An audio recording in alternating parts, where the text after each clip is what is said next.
बिहार के बांका जिले में स्थित मंदार पर्वत की कहानी सुनकर आपको लगेगा कि ये कोई साधारण पहाड़ी नहीं है।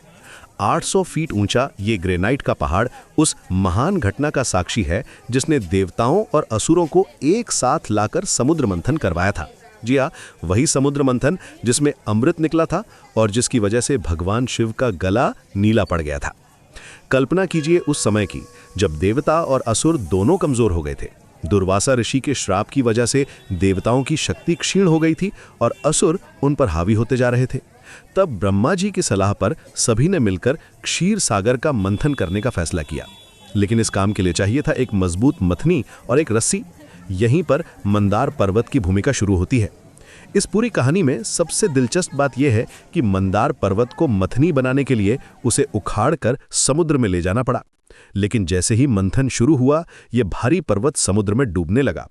तब भगवान विष्णु ने कूर्म अवतार लिया और कछुए का रूप धारण करके इस पर्वत को अपनी पीठ पर उठा लिया। वासुकी नाग को रस्सी बनाया गया, देवताओं ने उसकी पूंछ पकड़ी और असुरों ने सिर। मंथन शुरू हुआ तो पहले निकला हलाहल विष, इतना भयानक जहर कि पूरी सृष्टि का नाश हो सकता था। तब भगवान शिव ने इसे पी लिया और अपने गले में रोक लिया, जिससे उनका गला नीलकंठ हो गया। फिर निकले 14 रत्न, चंद्रमा, पारिजात वृक्ष, ऐरावत हाथी, कामधेनु गाय, उच्चई श्रवा घोड़ा और सबसे अंत में धन्वंतरी के हाथों में अमृत कलश। आज भी मंदार पर्वत पर जाकर आप उन निशानों को देख सकते हैं जो वासुकी नाग के लिपटने से बने थे। चट्टानों पर वे घुमावदार निशान साफ दिखाई देते हैं। पहाड़ी के नीचे पापहरणी कुंड है, जिसके बारे में मान्यता है कि इसमें स्नान करने से सारे पाप धुल जाते हैं।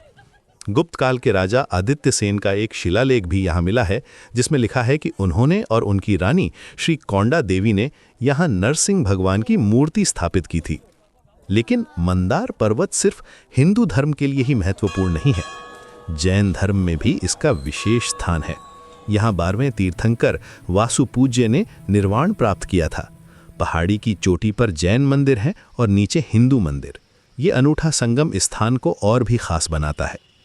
आज के समय में जब हमारा मन अशांत रहता है, तो मंदार पर्वत जैसी जगहें हमें याद दिलाती हैं कि संतुलन कितना ज़रूरी है।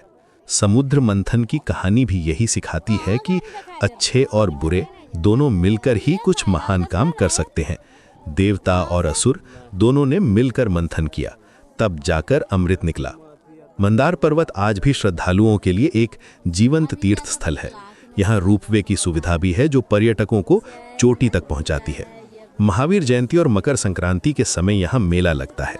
पुरातत्व विभाग को यहाँ मिली 11वीं-12वीं सदी की दुर्लभ मूर्तियों का संरक्षण करना चाहिए।